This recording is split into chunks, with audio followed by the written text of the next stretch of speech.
Hi everyone, welcome to my channel. ತಮ್ಮೆಲ್ಲರಿಗೂ ನಮ್ಮ ಚಾನಲ್ಗೆ ಸ್ವಾಗತವನ್ನು ಕೋರುತ್ತಾ ಇವತ್ತಿನ ವಿಡಿಯೋದಲ್ಲಿ ವಿವಿಧ ಮೊರಾರ್ಜಿ ಆದರ್ಶ ವಿದ್ಯಾಲಯ ಕಿತ್ತೂರು ಅಲ್ಪಸಂಖ್ಯಾತ ಮೊರಾರ್ಜಿ ವಸತಿ ಶಾಲೆಗಳ ಪ್ರವೇಶ ಪರೀಕ್ಷೆಗೆ ಸಂಬಂಧಿಸಿದಂತೆ ಇಲ್ಲಿ ಇಂಗ್ಲಿಷ್ ವಿಷಯದ ಮೇಲೆ ಕನಿಷ್ಠ 20 ಪ್ರಶ್ನೆಗಳು ಇದ್ದೇ ಇರುತ್ತವೆ. ಇಲ್ಲಿ ಸಾಕಷ್ಟು ವಿದ್ಯಾರ್ಥಿಗಳು ಇಂಗ್ಲಿಷ್ ವಿಷಯದಲ್ಲಿ ಕಡಿಮೆ ಅಂಕಗಳನ್ನು ಗಳಿಸಿರುವ ಉದಾಹರಣೆಗಳು ಕೂಡ ನಾವು ನೋಡಿರ್ತೇವೆ. ಹಾಗಾಗಿ ನಾನು ಪ್ರತಿನಿತ್ಯ ಇಲ್ಲಿ ಅಟ್ಲೀಸ್ಟ್ ಒಂದು ವಿಡಿಯೋವನ್ನು ನಾನು ಇಲ್ಲಿ ಮೊರಾರ್ಜಿ ಮತ್ತು ಇನ್ನಿತರ ವಿವಿಧ ಸ್ಪರ್ಧಾತ್ಮಕ ಪರೀಕ್ಷೆಗಳ ಕುರಿತು ಮೊದಲು ಅವುಗಳ ವಿವರಣೆ ಹಾಗೂ ತದನಂತರ ವಿವಿಧ ಪರೀಕ್ಷೆಗಳಲ್ಲಿ ಕೇಳಿದ ಪ್ರಶ್ನೆಗಳು ಹಾಗೂ ಅವುಗಳ ಉತ್ತರಗಳನ್ನು ತಮ್ಮೊಂದಿಗೆ ನಾನು ಶೇರ್ ಮಾಡ್ಕೊಳ್ತೀನಿ. ಮತ್ತು ನಮ್ಮ ಚಾನಲನ್ನು ಮೊದಲ ಬಾರಿಗೆ ನೋಡ್ತಾ ಇರೋರು ಹಾಗೂ ಇಲ್ಲಿವರೆಗೆ ನಮ್ಮ ಚಾನಲ್ ಯಾರೂ ಸಬ್ಸ್ಕ್ರೈಬ್ ಆಗಿಲ್ಲ, ತಾವೆಲ್ಲರೂ ಕೂಡ ಸಬ್ಸ್ಕ್ರೈಬ್ ಆಗಿ ಅಂತ ಹೇಳ್ತಾ, ಈಗ ನಾನು ಈಗಾಗಲೇ ಹಿಂದಿನ ವಿಡಿಯೋದಲ್ಲಿ ಆರ್ಟಿಕಲ್ಸ್ಗಳಾದ ಎ ಮತ್ತು ಯಾನ್ ಬಗ್ಗೆ ಸಂಪೂರ್ಣ ವಿವರಣೆಯನ್ನು ನೀಡಿದ್ದೇನೆ. ಇವತ್ತಿನ ವಿಡಿಯೋದಲ್ಲಿ ಆರ್ಟಿಕಲ್ ದ ಬಗ್ಗೆ ಸಂಪೂರ್ಣ ವಿವರಣೆ ಹಾಗೂ ಅವುಗಳ ಮೇಲೆ ಕೇಳಿದ ಪ್ರಶ್ನೆಗಳನ್ನು ಕೂಡ ತಮ್ಮೊಂದಿಗೆ ಶೇರ್ ಮಾಡ್ಕೊಳ್ತೀನಿ.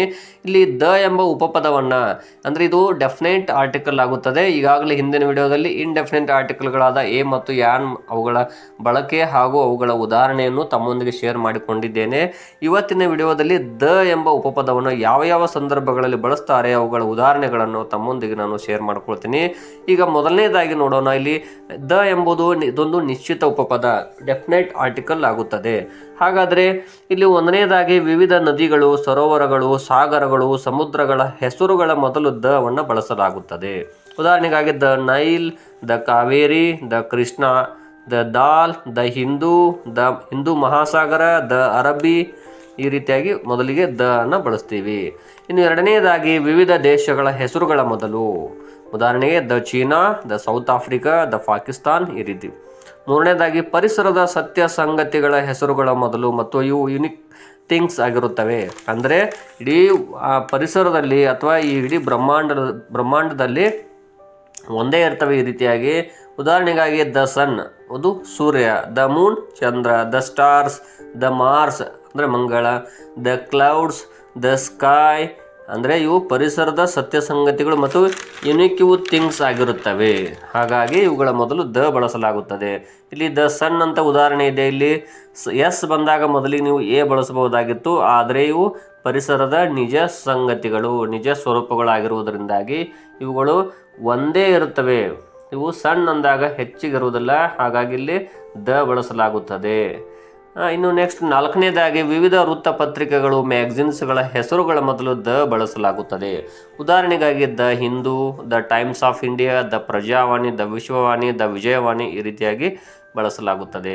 ಇನ್ನು ಐದನೇದಾಗಿ ದ ಎಂಬ ಉಪಪದವನ್ನು ದಿಕ್ಕುಗಳ ಹೆಸರುಗಳ ಮೊದಲು ಬಳಸಲಾಗುತ್ತದೆ.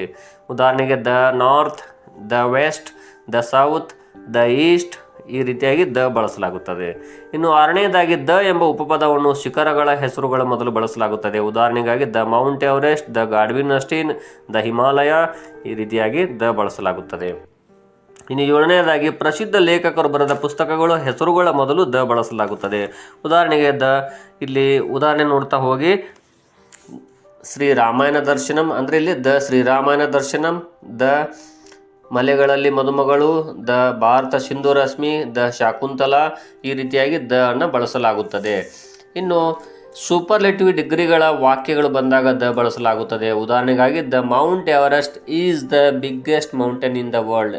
ಇಲ್ಲಿ ದ ಬಿಗ್ಗೆಸ್ಟ್ ಅಂತಿದೆಯಲ್ಲ, ಬಿಗ್ಗೆಸ್ಟ್ ಮೊದಲು ದ ಬಳಸಲಾಗುತ್ತದೆ. ಇಲ್ಲಿ ನೋಡಿ ದ ಮೌಂಟ್ ಎವರೆಸ್ಟ್ ಕೂಡ ಅದರ ಮೊದಲು ದ ಬಳಸಲಾಗುತ್ತದೆ. ಇನ್ನು ಒಂಬತ್ತನೆಯದಾಗಿ ದ ಎಂಬ ಉಪಪದವನ್ನು ಒಂದು ವಾಕ್ಯ ನಿಶ್ಚಿತತೆಯನ್ನು ತಿಳಿಸ್ತಾ ಇದ್ದರೆ, ಕನ್ಫರ್ಮೇಷನ್ ತಿಳಿಸ್ತಾ ಇದ್ದರೆ ಅದರ ಮೊದಲು ಕೂಡ ದ ಬಳಸಲಾಗುತ್ತದೆ. ಉದಾಹರಣೆಗಾಗಿ the pen I lost when you gave yesterday. ಅಲ್ಲಿ ಏನು ಹೇಳ್ತಾರೆ, the pen I lost when you gave yesterday program. ನೀನು ಹಿಂದಿನ ದಿನದ ಪ್ರೋಗ್ರಾಮಲ್ಲಿ ಕೊಟ್ಟಂಥ ಪೆನ್ನನ್ನು ನಾನು ಕಳ್ಕೊಂಡಿದ್ದೀನಿ ಅಂದರೆ ಕನ್ಫರ್ಮ್ ಆಗಿ ಆ ಪೆನ್ನು ಅಂತ ಹೇಳ್ತಾರೆ. ಯಾವ ಪೆನ್ ಕೊಟ್ಟಿದ್ದ ಅದನ್ನು ಕಳ್ಕೊಂಡಿದ್ದ ಅಂತ ಹೇಳ್ತಾರಲ್ಲ, ಅದಕ್ಕಲ್ಲಿ ದ ಬಳಸಲಾಗಿದೆ.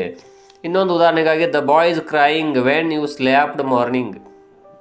The boy is crying when you slapped morning. ನೀನು ಬೆಳಗ್ಗೆ ಹೊಡೆದಂತೆ ವಿದ್ಯಾರ್ಥಿ ಅಳ್ತಾ ಇದ್ದಾನೆ ಅಂತ ಹೇಳ್ತಾರಲ್ಲ, ಅಲ್ಲಿ ದ ಬಳಕೆಯಾಗಿದೆ. ಇನ್ನು ಮಹಾಕಾವ್ಯಗಳ ಹೆಸರುಗಳ ಮೊದಲು ಕೂಡ ದ ಬಳಸಲಾಗುತ್ತದೆ. ಉದಾಹರಣೆಗೆ ದ ರಾಮಾಯಣ, ದ ಮಹಾಭಾರತ, ಈ ರೀತಿಯಾದಂತಹ ಉದಾಹರಣೆಗಳು. ಇಲ್ಲಿ ದ ಬಗ್ಗೆ ಇಷ್ಟು ಉದಾಹರಣೆಗಳು, ಅವುಗಳ ಬಳಕೆ ಬಗ್ಗೆ ನಾನು ನಿಮಗೆ ಇವತ್ತು ತಿಳಿಸ್ಕೊಟ್ಟಿದ್ದೀನಿ. ಮತ್ತು ಮುಂದಿನ ವಿಡಿಯೋದಲ್ಲಿ ಇಲ್ಲಿ ಎ ಯಾನ್ ದ ಇರುವಂತಹ ಈ ವಿವಿಧ ಸ್ಪರ್ಧಾತ್ಮಕ ಪರೀಕ್ಷೆಗಳಲ್ಲಿ ಕೇಳಿದ ಪ್ರಶ್ನೆಗಳು, ಅವುಗಳ ಆಪ್ಷನ್ಸ್ಗಳು, ಅವುಗಳ ಉತ್ತರಗಳನ್ನು ನಾನು ತಮ್ಮೊಂದಿಗೆ ಶೇರ್ ಮಾಡ್ಕೊಳ್ತಾ ಇದ್ದೀನಿ. ಮತ್ತು ನಮ್ಮ ಚಾನಲನ್ನು ಎಲ್ಲರೂ ಕೂಡ ನೋಡಿ. ಇವು ಮುಂದಿನ ವರ್ಷ ಬರುವಂತಹ ಇಲ್ಲಿ ಮೊರಾರ್ಜಿ ಆಗಿರ್ಬೋದು, ಆದರ್ಶ ವಿದ್ಯಾಲಯ ಆಗಿರ್ಬೋದು, ಹಾಗೂ ಸೈನಿಕ ಮತ್ತು ಇನ್ನಿತರ ಸ್ಪರ್ಧಾತ್ಮಕ ಪರೀಕ್ಷೆಗಳಿಗೆ ಬಹಳ ಉಪಯುಕ್ತವಾಗುವಂಥ ಇಲ್ಲಿ ವಿಷಯ ಹಾಗೂ ಮಾದರಿ ಪ್ರಶ್ನೆ ಪತ್ರಿಕೆಗಳು ತಮ್ಮೊಂದಿಗೆ ಶೇರ್ ಮಾಡ್ಕೊಳ್ತಾ ಇರ್ತೀನಿ ಪ್ರತಿನಿತ್ಯ. ತಾವು ಕೂಡ ನಮ್ಮ ಚಾನಲನ್ನು ನೋಡ್ತಾ ಹೋಗಿ ಅಂತ ಹೇಳ್ತಾ ಧನ್ಯವಾದಗಳು.